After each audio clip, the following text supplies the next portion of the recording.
A very good morning to you. Welcome to the programme. Well, it was a night of serious unrest in Northern Ireland after major protests broke out in the wake of a stabbing on Monday, a brutal stabbing on Monday.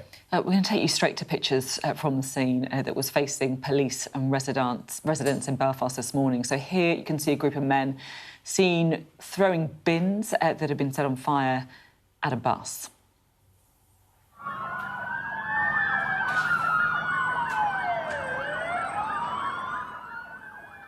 Our reporters were on the ground as chaos broke out. We'll speak to our correspondent Conor Gillis in just a second, but you can see in this video, he filmed himself, that officers rushed to quell violence in different pockets across the city.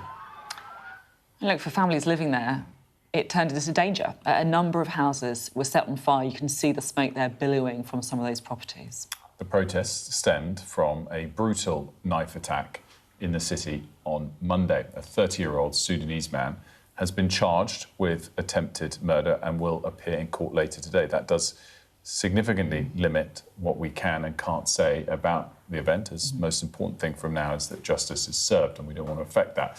Well, the victim is a man in his 40s, remains in hospital with serious injuries. Well, let's go to Conor, who's in Belfast this morning. Conor, what is it like?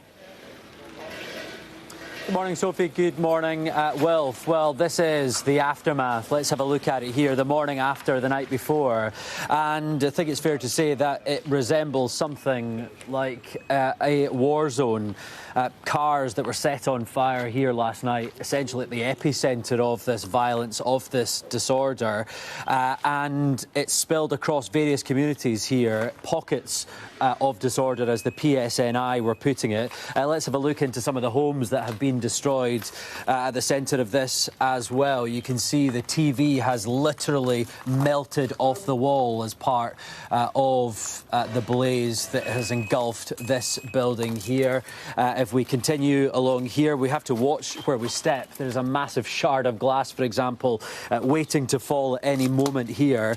The common close that enters the building and heads upstairs, well, clearly that was used as an evacuation route amid the chaos last night, because it was hooded individuals wearing balaclavas who surged down this street and terrified the local community inside. Now, more details have started to emerge, some experiences, some eyewitness accounts of what it was like here just 12 hours ago. And let me take you over to this property here, because this home over here was completely destroyed as part of the events that we have witnessed. Now, it was thought that this was potentially part of a firebombing campaign. Well, I have spoken to the owner of this property, who is a woman who is from Belfast, and she has said, actually, the gangs were targeting these cars. You can see the shell, the charred remains that are left from that. And actually, the flames, the ferocity of the flames meant that her property was completely destroyed as a result. She's been here this morning, clearly far too traumatised to have a conversation on camera, but the clean-up operation is underway. We'll get to that in a second. But clearly this property here, adjoining the one that we've just been discussing, it has not suffered as extensive a damage inside, but clearly the front door has gone away. And I have been having a conversation with the owner of that property, the occupant of that property, who had to make an escape out the back. She says there were children here. It was a terrifying experience. She is from Ukraine. She has fled war in Ukraine and seemed fairly okay, actually, about what happened here, about what she endured, given her circumstances of where she has originated from. But let's have a listen to part of that interview now. Someone said, like, the fire opposite to mine on fire, and then, like, it all, like, kind of blew up because of the cars in between, you know.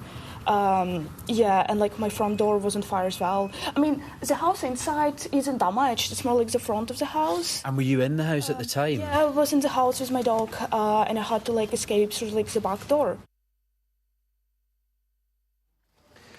Now, a lot of the tension, a lot of the simmering tension here in Northern Ireland last night has been as a result of the suspect at the centre of this investigation. That video that has gone global, horrifying footage showing a man pinned to the ground around 10 minutes from here. He remains in a serious condition in hospital. Blood was covering his face. We know that he has suffered knife wound injuries to his back, to his face, and to other parts of his body as well. The suspect in this case is a Sudanese national, a man that we know made a journey from Sudan to Paris initially, then got a flight from Paris to Dublin before making a bus journey from Dublin here to the UK in Belfast in 2023, where he sought asylum and was given leave to remain, we understand, until at least 2028. So that is feeding into the anger, is feeding into the tension here in this community. But clearly, this man has yet to appear in court. He will appear at Belfast Magistrates Court within the next couple of hours to face a raft of charges as part of this investigation. But clearly, a massive clean-up operation is now underway. We have spotted some officials from the local council here attempting to begin the process of clearing the streets, sweeping the streets. But as you can see, they've got a massive task ahead of them. Conor, great stuff. Thanks so much. Really, really great footage, coverage, excuse me, sad footage. Very good coverage of it. Well, Northern Ireland's First Minister, Michelle O'Neill, criticised the damage being caused by the protests, posting on social media. She put, "Groups of masked men burning families out of their homes is nothing less than disgusting cowardice. This has nothing to do with community. This is outright thuggery. The attack in North Belfast was heinous and wrong, but there are dangerous attempts to exploit that to target and attack innocent people who are simply trying to live, work and raise their families here."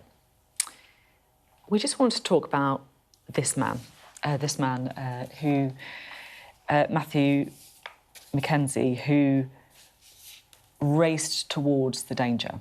This is a man who was at the scene just randomly with his friend in a car, his friend called Andre, when he noticed what had happened. He got out of the car, he retrieved a hurling stick from the back of his car, and you can see what happened next. He intervened. He struck the alleged attacker with that stick, and his friend also getting involved, another bystander kicking away the knife. It's truly astonishing and a moment of real bravery.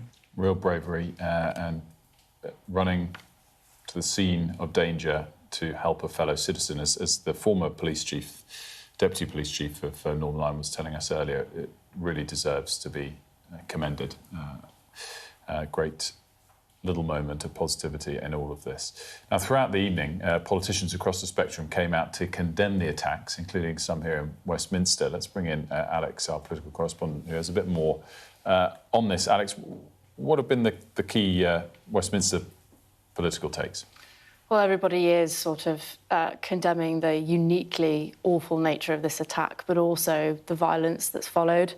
Politicians have been calling for calm. They don't want to inflame tensions, but obviously it is a really fraught situation, given the suspect's background. That's been a key talking point as well, his immigration status, how he was allowed to make that journey from Paris from Paris to Dublin and then to Belfast, and who was in charge at the time that this happened. It's the Conservatives, and some of those former Conservatives are now in Reform. So I think we're going to see simmering tensions in Reform. Some figures, who have been sceptical about former Conservatives joining the party when they have to defend this record, and maybe some concerns that it undermines what Reform is trying to do now around immigration and asylum as well. And there's also, of course, I guess, we've had this huge focus on small boats, and it feels like there are now going to be questions about the common travel area, as you say, that allows this kind of free movement between the UK and Ireland. I thought it was interesting talking to Anna Turley earlier, and she said that, we know that there are a number of people who enter the UK using this route, and it's something that maybe needs to be looked at. But obviously it's very sensitive because free movement on the island of Ireland has been, something that is very, very long-standing and valued. fundamental to the Good Friday Agreement and just fundamental to the UK's integrity as a whole. And when you did press her on that, Sophie, she admitted she didn't know how many people were kind of exploiting this loophole.